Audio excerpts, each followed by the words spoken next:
Hey everyone, my name is Daniel Duffy, and I wanted to talk about smoking uptake among adolescents. Specifically, I wanted to compare factors that are driving the population, and the purpose of my research article was to, I guess, kind of determine the one root cause of current smoking uptake, which is focusing typically on adolescents. So that's what I wanted to move on. I want to talk about a couple different things. The first one is current research patterns. So this is going to kind of be the trend, what is hip, what's popular now, what current research is doing. Just looking at what is common, what's popular as of now. And then I want to talk about what they're missing, just because as I was doing research on these current patterns, I noticed that there was a little bit of what they're lacking, kind of a gap in their research. And so there's a purpose to mine, and that is hopefully to fill that gap. And in filling that gap, I needed to put everything through the lens or through the filter of one common factor through Bourdieu. Bourdieu has this habitus idea, and it helps to take all my research articles and distill them down into one common thought. There's kind of a final event of this, which is the implications, the corroboration, how my finding is either confirmed or disconfirmed by current research, and then I wanted to talk about what needs to be done from this point, either if you currently smoke, if you're not smoking, or whatever position you're in as a researcher, a teacher, a parent, whatever it is. So there's three things that kind of uh, point towards current research. The first thing is Herica. Um, the way that this study was done, Herica and Volberg are kind of rock stars in this peer pressure smoking industrial complex. Basically, they go to a bunch of different middle schools and high schools, and they invite students and they tell them that they're going to do a study based on, implications and different ideas as far as nothing concerning smoking. And they offer them smokes, they offer them cigarettes, and they're kind of pressuring them to take it.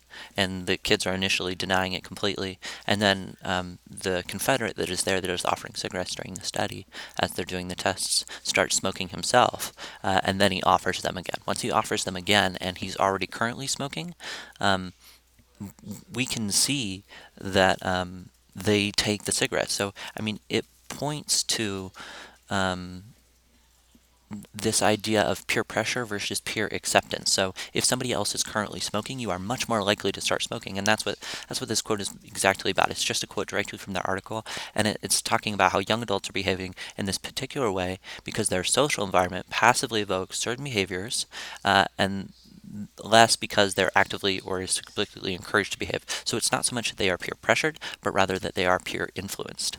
The second thing to that, the second thing that's trendy is in risk management. So let's talk about current research on this risk.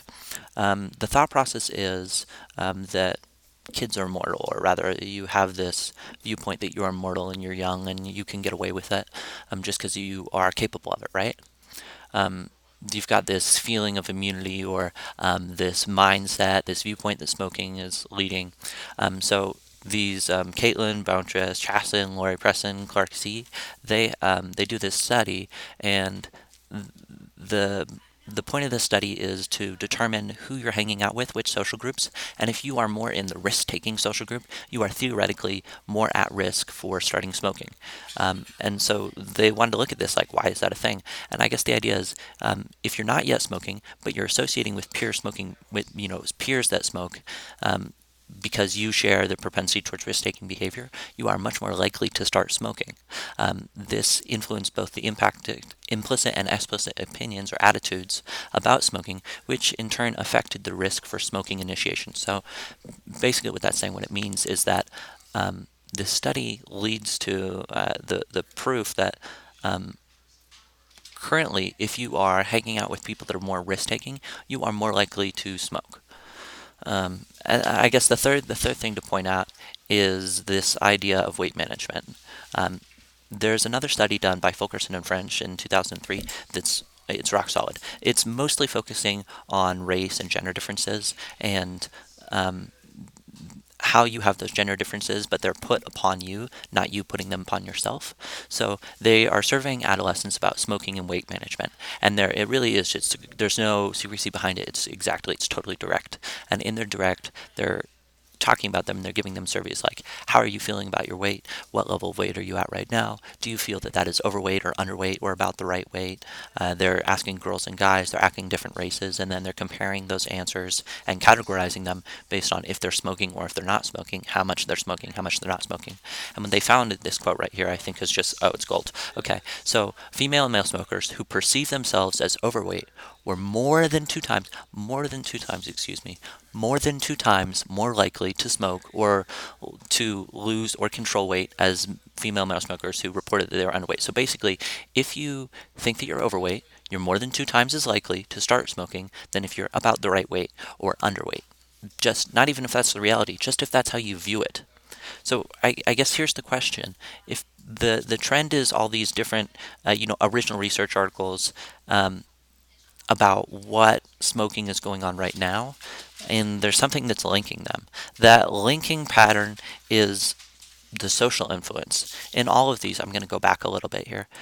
In Volberg's study, current research for peer pressure and peer acceptance, they're all in this societal basis. This is a societal claim of the common factor between all three of them is society's influencing upon them. Same thing with risk-taking behavior. If you're hanging out with the wrong people, you're more likely to start smoking. That societal influence is what's going on you. And weight management. Are you serious? If you are confident about your body opinion, you're much less likely to start smoking. And the people that are making you less confident about that opinion are people that are judging you for your weight. And I guess that's the thing, is that all these things are lacking, is that if you don't talk about the societal judgment, and I think that, they honestly they had the rationale of being totally direct on what they're viewing, right? If you're doing a study on risk, you've got to believe that it's risk-taking behavior. If you're doing a study on weight management, you've got to believe that it's weight management. If you're doing a study on peer pressure, you've got to believe that it's peer pressure. So I totally understand the rationale, but what they're lacking here is the combination of these factors, right? They don't talk about the societal influence, and they talk about it a little bit, right? Peer acceptance versus peer pressure, but really, like the bread and butter here is that we need to compare and contrast, right? But they've done all these things and they're awesome, and so I totally get the rationale. But what we're missing is that there's one thing that is throughout all of them. The thing that's throughout all of them is our society. I mean, I hate to say it, guys, but you kind of miss the point. Like, there's sustained engagement, right? And there's prior research, and it's awesome, but we don't understand why we as a society keep smoking. Like, we know that it's not good for us, and so I mean that's my main research question: is why do we as a society continue smoking even with the knowledge that it's bad for us?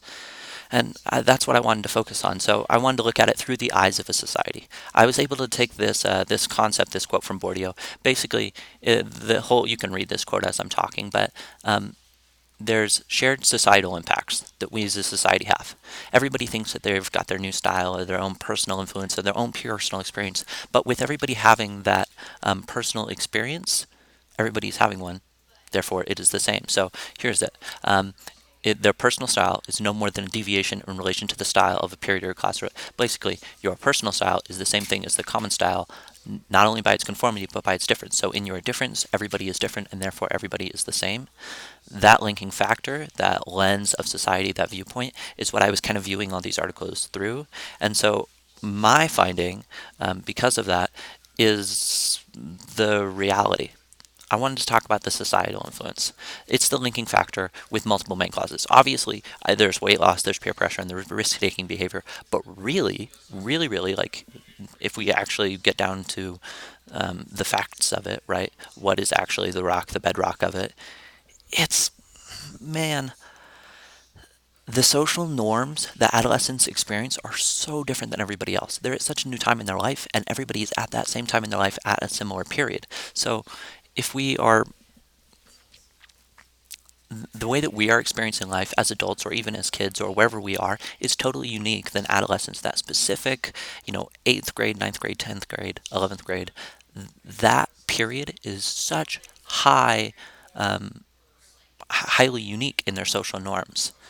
And they are all experiencing those social norms, and so that is the commonly factor. The finding here is that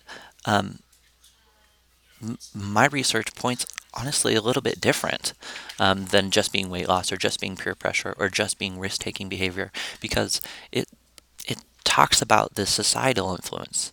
Um, the reality of this is that we have kind of a social failure, and that's what I want to talk about.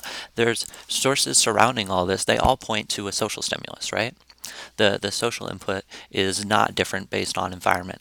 People are fundamentally similar, and the influence they have on each other causes the same events, right? Even though you think that you're different, everybody thinks that they're different, and so therefore everyone is the same. This influence that they have on each other causes the same events, and this research is unique in that it's very broad spectrum viewing of data.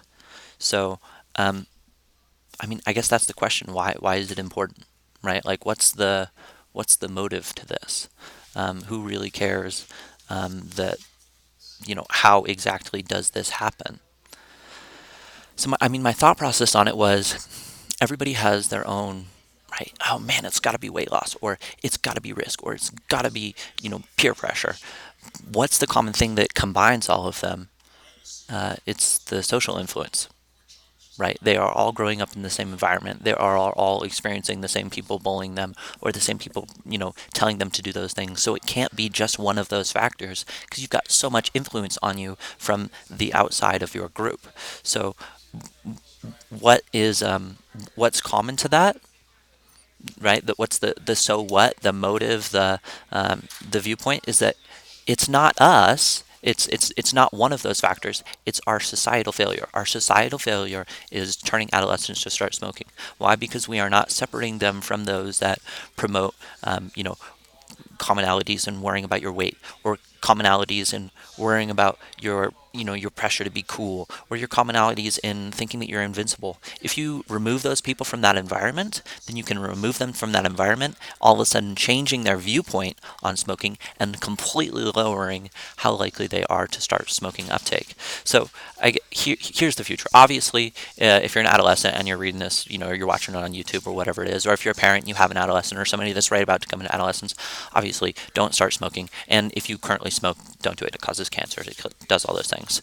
But really, if you're a teacher and you see this happening, or if you're a researcher, or if you're a person in a leadership position, maybe Boy Scout, something like that, then you need to hopefully, ideally, and this is hard to do, I'm going to admit it's very difficult to do, but if you can separate those things, you can separate not smokers from non smokers, but the societal viewpoint on it.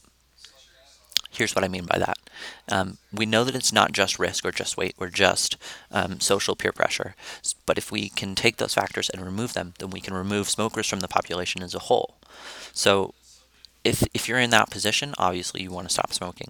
If you're in the position of researching, we need to put more effort into trial solutions. We want to remove those smoking influences from peer groups to protect current non-smoking populations. It's much harder to get people to stop smoking than it is to get people to, you know, stop starting smoking, if that makes sense.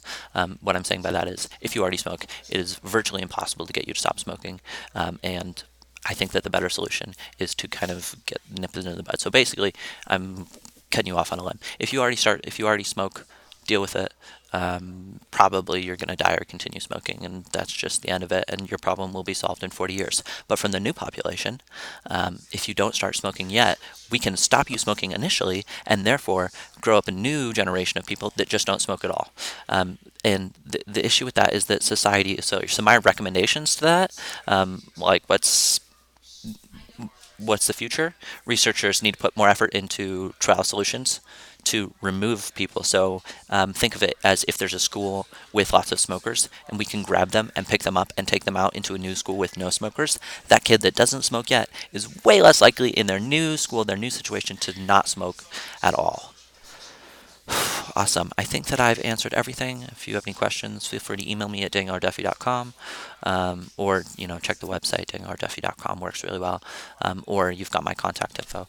Here's some references for what's going on with current research. But again, if you have any questions, I'll be here. Feel free to contact me. I'm really available.